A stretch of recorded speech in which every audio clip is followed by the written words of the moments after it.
We've seen a lot of NHL trade activity well ahead of the NHL trade deadline, but there's still lots of players floating around in the rumor mill. Today we're taking a look at some teams like the Montreal Canadiens, the Boston Bruins, the New York Islanders, the Colorado Avalanche, the Ottawa Senators, and more. We'll jump into all the latest rumors coming up next.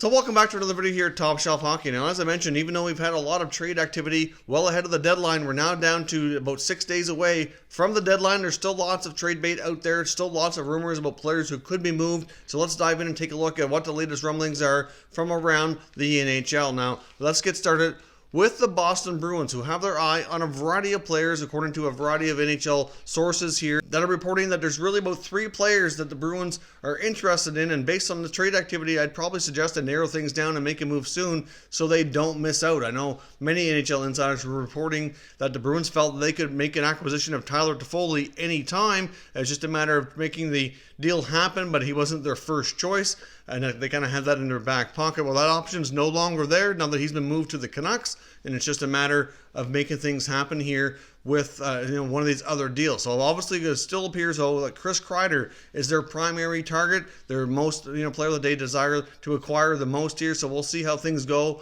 Obviously there's been some contract talks between Kreider and the New York Rangers, but most feel it's still at best 50-50 chance that he re-signs.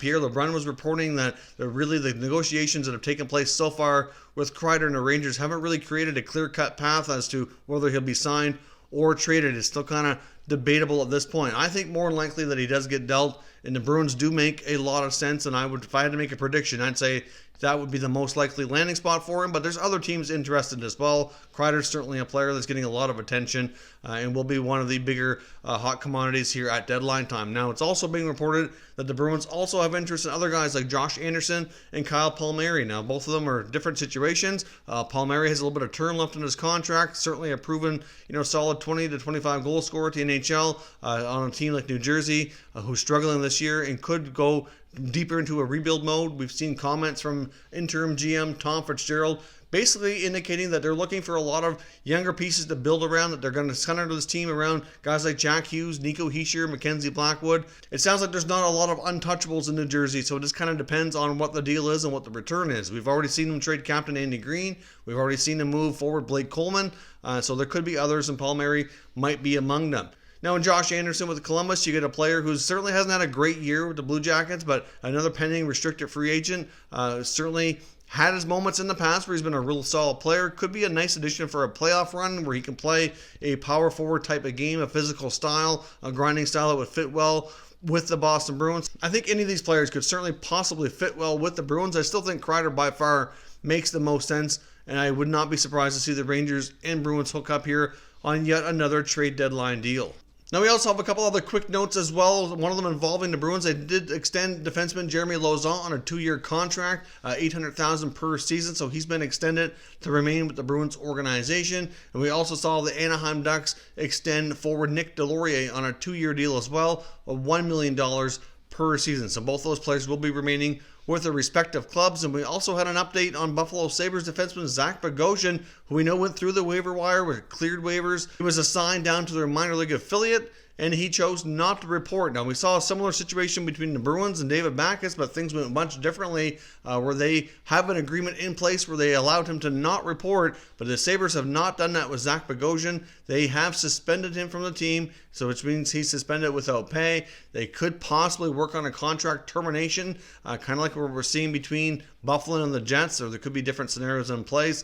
He could remain suspended for the remainder of the year. It's certainly hard to say how that's going to play out. They could choose to continue to try to trade him, but with him not playing, and he hadn't played a lot recently anyways, it's going to prove difficult to trade him when teams can't watch him play to see where things are at with him. So I guess another situation to keep our eye on here ahead of the NHL trade deadline. Now, there's also been a lot of talk about other moves we might see from the New York Islanders and GM Lou Lamoriello. Of course, we saw him make a deal with his former team, the New Jersey Devils, and acquire captain Andy Green on defense. Certainly, they have a banged up blue line, so that deal made a lot of sense for them. They also have a banged up bottom six portion of their forward group. The guys like Casey Cizikas and Cal Clutterbuck out for extended times. Not quite clear exactly when they're going to be back. Probably looking at least 3 weeks roughly, I think, for either player from the latest reports that I've seen. So there's a lot of talk that they may very well try to go after a guy who can be a solid number 3 center iceman or at the very least a solid bottom 6 forward who can be a versatile guy, can play up and down your lineup.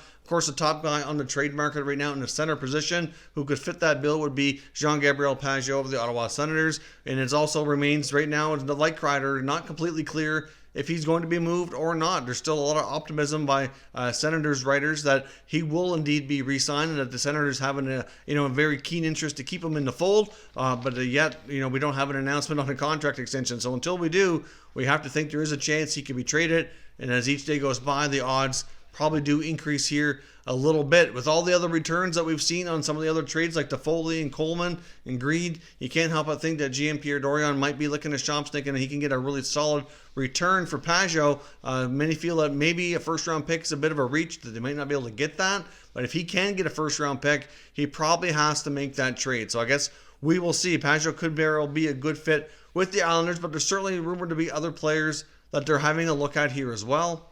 And some of those players include Los Angeles Kings veteran Trevor Lewis, who's been with that team for a long time, a good leader, certainly good on and off the ice. He's got a lot of Stanley Cup playoff experience, so he could very well be a good fit. You got Derek Grant with the Anaheim Ducks, who certainly had quietly a nice season with the Ducks. He's guy's been around a fair bit now. Like I said, he's bounced around from a few organizations, mostly between the Senators and Ducks and Penguins. That's where he spent most of his NHL time. But certainly a guy as well who could fill in nicely as a fourth line center and actually give you some good PK and some other good minutes as well on a pretty cheap contract. So Derek Grant in Anaheim is another player. Wouldn't be surprising to see teams add for extra depth here ahead of the deadline, and the Islanders would make a lot of sense from that regard. You also can't rule out the possibility of a guy like Melker Karlsson from the San Jose Sharks as well. He also fits the same kind of criteria as the other guys mentioned. So any of those 3 or 4 players appear to be guys that the Islanders are kind of zoning in on. It's going to depend a lot on the asking price. They may not want to spend too much to make that acquisition.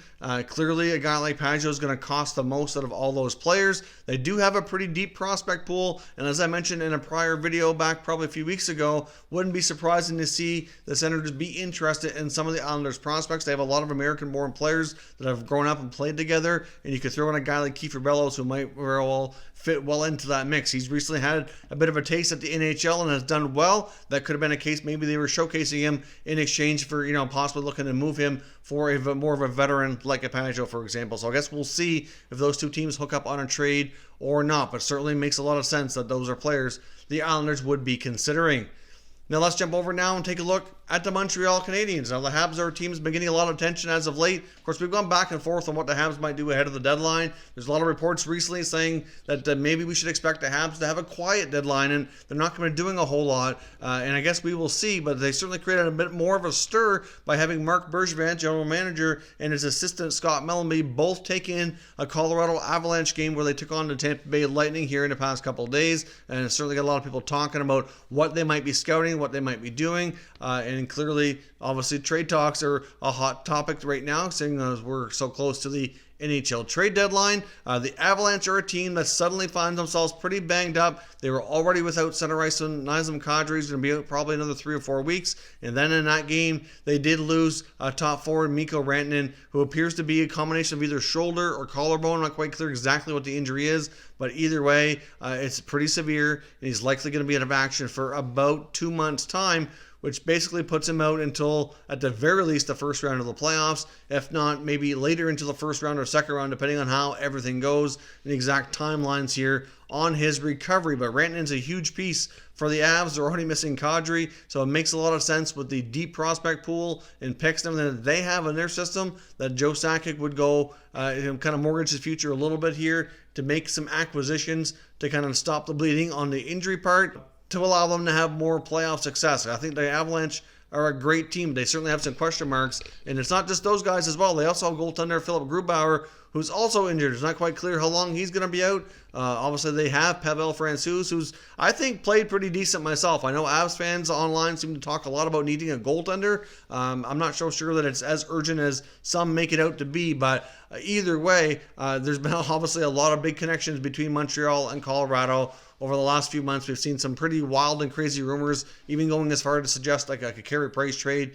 from Montreal to Colorado, which I really think is just because we saw it happen with Patrick Roy all those years ago. Many people think this is going to be like a deja vu all over again. I'm not so sure that anything like that's ever going to happen, but it does make sense that the Avs could be looking at some pieces on the Habs. You never know, they could also been looking at the Lightning, but the guys on the Habs that would make sense for the Avs to be looking at would be some top players like an Ilya Kovalchuk or Thomas Tatar or even a Max Domi. I mean, I know Domi's less likely to be traded, but there's been a lot of talk from a whole bunch of different sources lately, convinced that it is a possibility that Bergevin could move him. I know he's a popular player in Montreal, and many fans have commented saying it's never going to happen. And you know what? You're probably right. It probably won't, but it makes sense based on what the Avalanche are missing, that those would be the main targets that they would be looking at. You got a young defenseman like Samuel Girard already at the NHL who might be expendable.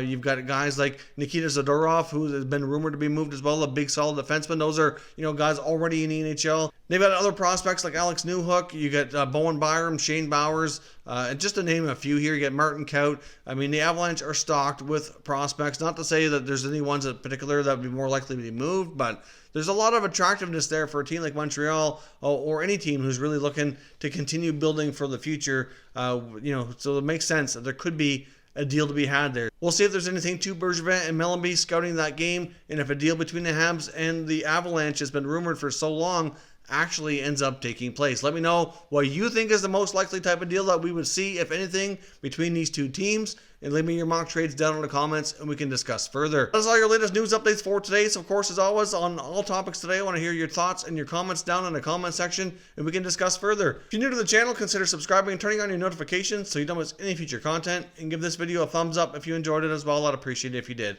As always, thank you for watching, and I will catch you next time.